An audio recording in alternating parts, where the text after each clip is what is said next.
mine from Okay. 13 years old. Yud Amid Aleph. Yud Amid Aleph. Yes, B'siyata Dishmaya will be on tomorrow night. Kiragil, B'siyata Dishmaya. Yud Amid Aleph. We're about 10 lines from the top. Kama Yehei Bein Sukkah L'Sukkah V'Tei Atachtoina Psula. So we said, and this really goes back to case number 4. Pamim Shel Yoina K'Sheira V'Atachtoina Psula. What was case? Actually, no, we should really start from there. It's probably the right thing to do. Let's start with 3 lines to the top, because we did one little new piece of Gemara yesterday. So in order not to get lost, let's start from 3 lines to the top, Yud Amid Aleph. Upamim, yeah? Upamim, this is case number 4 of our double-decker sukkah. Pamim shel yoina k'sheira v'atachtoina psula. What's the case? Hechidami. Kigoyin detervayu slasim v'chamasin. They both have lots of shade. V'kaima el yoina b'toich estrim. And the el yoina is within estrim. So the el yoina is a kosher sukkah. Why? Because it's a kosher sukkah. It's within 20 and has shade. The tachtoina is a apostle sukkah. Why? Because sukkah b'seich sukkah. Very good. Sukkah l'mata me sukkah. Frakti Gemara, end of the brisa. Frakti Gemara pshita. This ganze brisa bad sem. What did it do? It just played out all the scenarios. So it's a pashit. Oh, Rav Nachi, shalom ubracha. Pshita. Says the Gemara, case number 3, Tachtoina Ksheira, Vel Yoina Psula Tzrichle. The Chiddush is that when the bottom one is kosher and the top one is pasul, that's the Chiddush. If we remind yourself, what was the case of Tachtoina Ksheira, Vel Yoina Psula? That the bottom one has adequate shade. The top one does not have adequate shade. It's Chamasim Rubin Silasa. And the top one is B'soich Asrim. So it's B'soich Asrim. So the top one doesn't have shade. It's possible. The bottom one is kosher. Why? Because it has regular shade. The top one, it's within 20, so it's not Tzchach Pasul. And therefore everything is good to go. So says the Gemara, that case is the Chiddush. What's the Chiddush? Ma'u D'Teiman, as we mentioned last night, we can appreciate coming off of the previous sugya where we made gzeiras of trees that we said, maybe even when the tree is intertwined, maybe you're going to think the case above is kosher and it's really possible. So Ma'u D'Teiman, similarly, I would have thought over here, Nilgzar, that even when the Lamata is under 20, we should make Gzeira, Telma Mitzarif Schach Basav Hade Schach Kosher. It would make it above 20. Kamash Malan, that we do not make such a Gzeira. Beautiful. Says the Gemara, Kam Yehi Bein Sukkah L'Sukkah. How much space is there when the bottom sukkah is puzzle because it's a sukkah Lamata Mi Sukkah? How much space is there between the 2 sukkahs? Just to speak it out outside. We said that the bottom sukkah is possible. Why? Because there's a sukkah on top of it. What does that mean there's a sukkah on top of it? Does that mean, if let's say I have schach, and I have a tefach of space, then I have more schach, it apostles it? We said that there's a psul of sukkah lamatami sukkah, which we learned from a pasuk. What's the psul? Yeah? Is there a minimum height stamaz of a sukkah is supposed to Tzar Tvachim. So we're going to see that's going to be one of the shitas in Echanami. So the first place you would turn, which was going to be one of our shitas, is the Sar Tzvachim, because that's the minimum size of a sukkah. Let's see the Gemara. Kama Yehei Bein Sukkah L'Sukkah. 10 lines down. First word on line is kosher. How much space is there between the 2 sukkahs? V'tei atachtoina psula. Amar Rav Huna, Tefach. What's Sheikh's Tefach? If you remember, this was all the way back to the second parak. Very good. Shekein Matzino Ba'ale, Toma Tefach. Yeah. It's not called the sukkah tachas sukkah. Sukkah tachas called whatever you want. So it's Zakta Gemara, fascinating chiddush, that even though you're asking a good kasha, but let's appreciate what the Gemara is saying. The Gemara is going to get to your Pshan. But says the Gemara, even though it's not be'etzem a sukkah, because it's only a tefach, but the fact that we find in other areas of halachas, as we're about to see, that a tefach has chashivos, that will be enough to passel it. It's be'etzem a pella. We look and we find halachas of ilchas toma, therefore it comes here. It is a chiddush, aber zeh mashakotov. Says the Gemara, was? No, this is the way shir is supposed to be. You understand?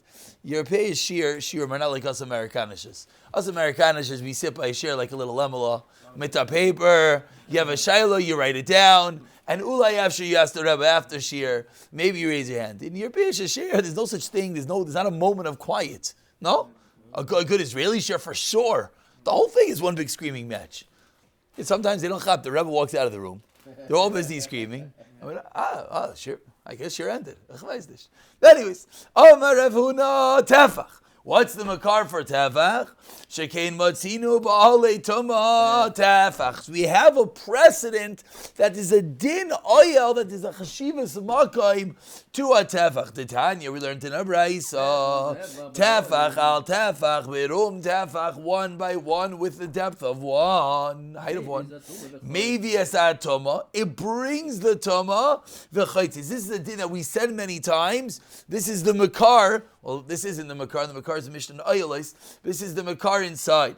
That if you have one by one with a height of one, it brings the tumah and its chaytis. What does that mean? Let's just remind ourselves. That means if we have a box, a one by one box, and inside this box we have a little dead body, a little mace, and next to that mace you're sitting there. How you fit into tefach chaytis? Your yarmulke is there. Something's there. The tumah is brought. It conveys tumah to the next item, and it's chaytzitz. It contains the ktoma. If you remember the case, we'll remind you of the case that we had this most recently. We said if we have this room, and we said if there was a dead body in this room, the whole room would be tameh. But let's say we filled up the room all the way to the ceiling with items, then it would not contain. If there's a tefach of airspace, then it contains it inside. If there's not a tefach of airspace, then what happens? Says the Gemara Vayter.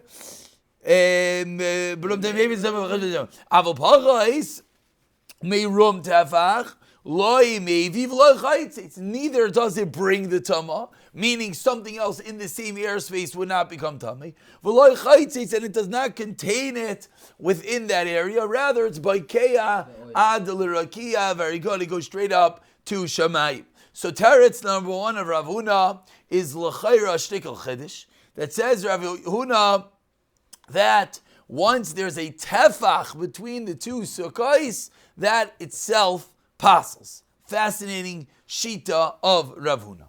V'Rav Chisda, v'Rav Bar Rav Huna Amri. They argue. They say, no, not a tefach. That's crazy. Amri arba. 4 tefachim. Mazeh 4. What's this 4 tefachim? Shaloi matzinu makoim chashiv. We never find a respectable area. Pachis me'arba. Arba tefachim. You learn Hilchos Shabbos. You learn Hilchos Eruvin. 4 tefachim is a makom b'fnei atzmai. We've had this that we spoke about many times. We spoke about Rishuyos. We spoke about, where do we have this most notably? We spoke about, no, it was a different din. 4 is majority of 7. Okay, kacha. Says the Gemara, Shita number 2. Shita number 3. Ushmuel Amar. Finally, Rebelli, we get your pshat. Asara. 10 tefachim. What's pshat in 10 tefachim? My time of Shmuel. What's the reason of Shmuel? Now, Shmuel's about to get himself into hot water. Before we got to Shmuel, we don't have to ask what was the reason. Why? Because there's a precedent. A tefach, toma. 4 tefachim, makim chashiv. Says Shmuel 10, which Be'etzem is the most pashik, because we're learning Hilchos Sukkah. But says the Gemara, why is the minimum size of the sukkah going to be an issue? Ke'achsheroi kach psuloi. Ma'achsheroi, just like the way to machsher, to permit, to validate, verify a sukkah is ba'asara, af psula ba'asar. Now that line, we could call it I don't know the right word for it. That line, ke'achsheroi kach psuloi, that's going to be the line that we're now going to go and see, does that stand the test of time? Is that really accurate? That any time something is a machshir, without it, it passes. Now, Svara would tell you, well, of course, if it's a machshir, then without it, it passes. You know, just to give a very simple, almost silly example, what's machshir sukkah? 2 walls and a little bit. If you don't have 2 walls and a little bit, then it's puzzle. But here it's really going one step deeper. Here we're saying in our double-decker sukkah, that which is going to machshir the tabkai, that will act as the paslos for the bottom sukkah. So let's let the Gemara develop itself. Tanan. Again, before we get to Tanan, let's remind us we have 3 shitas, 1, 4, and 10. We're going to ask now on the shita of 10. Tanan, we learned in a Mishnah. Hopefully this should sound familiar. If it doesn't, I don't know. Ach, weiß nicht. I don't even think you should throw yourself out. I'm saying it's a Mishnah. I have to read one yesterday's dinner. Tanan. Rav Yehuda Omer. Just yesterday dinner. If you don't know Rav Yehuda, it's not. You have to take us all out again. Tanan. Rav Yehuda Omer. Second time is always more painful than the first. Rav Yehuda Omer. In a diurin bel yoina. If there are no diurim bel yoina, which by the way, this is a line that we've like danced around for the last 3-4 days, saying, what does this Rav Yehuda mean? If you don't live in the top one, what is that? Now we're finally going to figure it out. Says Rav Yehuda, if you do not live in the El Yaina, if there's no, again, I just want to, when we read the Mishnah, yeah? Well, how do we translate Rav Yehuda? Zakt Rav Yehuda Aimer, ein diyurim be'el yaina, atachtayna kshera. So we translated the Mishnah, we said, and if there is diyurin be'el yaina, simply mean that what? You live in the top, it bustles the bottom. Yep. And a few times people asked, what's Pshan? I said, let's wait. So we're finally here. So before we see it, let's just think about it. Now that we're about to see it, let's just think about it for a moment. Because someone lives on top, it apostles me below. Well, what's Pshat? What's Pshat? So what? Well, that makes it a sukkah, someone living there. If someone living there, it doesn't make it a sukkah. Why? It's a sukkah whether you're there or not. Well, what's Pshat? Sam, Rav Yehuda sounds so pashit when we read the Mishnah that like Avada, like you almost don't understand what the Tanakama argues. But now when we think about it, it's what actually is Rav Yehuda teaching me. Because someone lives there. Now, someone might say, what do you mean? If there's a guy standing on top of you, you're not in a sukkah, you're standing under someone. Okay, that's a minor issue. It has to be roy. Chashivas, meaning what? You're saying a similar thing. It has to be epis mashu. No, you're both saying something very good. So let's see the Gemara. It has to be roy. It's roy without him there also. If it's roy, that's what I'm saying. So it's not about him living there. So what Rabbi Yehuda say? If it's roy to be a sukkah, so good. So you're teaching Rav Yehuda, and Rav Yehuda says, now what is roy? That depends on what we say. So Zakti Gemara, let's see. Very good. Tana Nachum. So Yehuda mean diurim bil yaina tachtayna kshera. So what does it mean diurim, Zakti Gemara? My ain diurin. What does it mean if you don't live, if there's no dwelling capabilities in the top? Ilay diurim mamish. If you're going to tell me, like we just said, that what someone's actually living there, Alta diurin kagarmi, what shaykh is someone living there?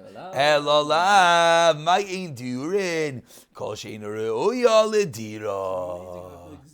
Baruch Hashem. You say the Gemara was Machavin. Gemara was Machavin. Call Elalav Mayin. You know the Rebbe that says, it's a Gemara's Kasha. So it's a Gemara's Kasha. Why are you yelling at me? It's Gavaldic Kasha. Like we get yelled at for asking the Gemara's question. Well, what's wrong? Elalav, yeah. Mayin diurim. What does it mean diurim in the Mishnah? Kol she'ina yuruya l'diya. Dira. Has to be fit to live in. So now we have to understand what exactly that means. So again, let's just type it into the words of the Mishnah. So again, if something is not fit to live in the top, then the bottom is kosher. If it is fit to live, it's roi on the top, then bottom's possible. Says the Gemara, what's the case? Deloi gavoya asara. What's roi? Roi and din. What's roi? If something is a sukkah. What's not roi? If it's not a sukkah. Says the Gemara, hechi dami. What is it referring to? If it's dalet or tefach, it's not good enough. That's for sure. Says Rav Hechidami, Deloi Gavaya. That's the Kash and Shmuel. Hechidami, Deloi Gavaya. That it's not 10 tvachim tall. Deloi Gavaya asar tvachim. Mechlal. That's Shitas Rav Yehuda. The Shitas Rav Yehuda says that when's the bottom kosher, when the top is not 10, when the bottom puzzle, when the top is 10. Mechlal Tanakama Savar. Good. So then what does the Tanakama hold? Tanakama argues.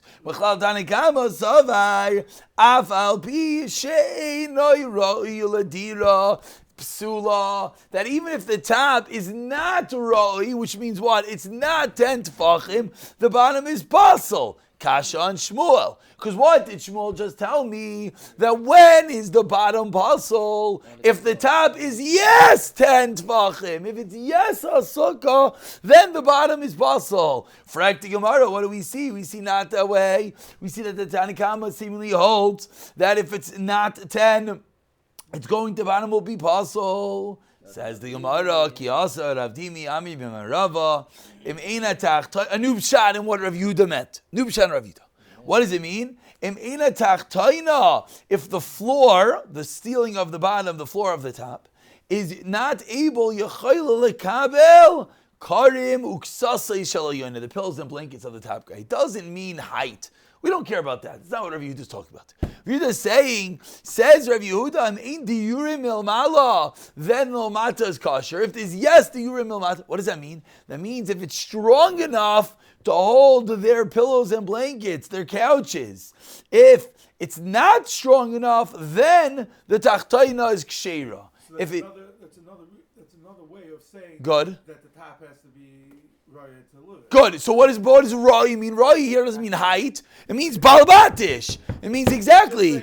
Oh, very good. Very good. So now, what does the Tanakhama hold? One second. That's Rav Yehuda. So Rav Yehuda says, if the top can't hold your pillows and blankets, then, Joe, it's been yarn. Then what? Then the bottom is kosher. Mechlal, the Tanakhama savar, af al pi she'ein aruya lekabel psula, says the Gemara, is that true? That means that the Tanakhama is going to hold that the bottom one is going to be possible even if it can't hold pillows and blankets. That means it's a very shvacha roof and it's still going to possible up the bottom one. Says, meaning, and what would that mean? Says the Gemara, so therefore, Shmuel stood the test of time. Shmuel's 10 Tvachim is Gavaldik. Rav Huna's 4 Tvachim is Gavaldik. And the first shot of Rav Huna's Tefach, and Rabba's 4 Tvachim. We had a kasha, we thought on Shmuel from the Mishnah. The Gemara answered, Nayab Shah, what does it mean? That it's diurin means you hold the pillows and blankets. This is the makar, that every house has to have a couch. Or at least pillows and blankets, one of the two.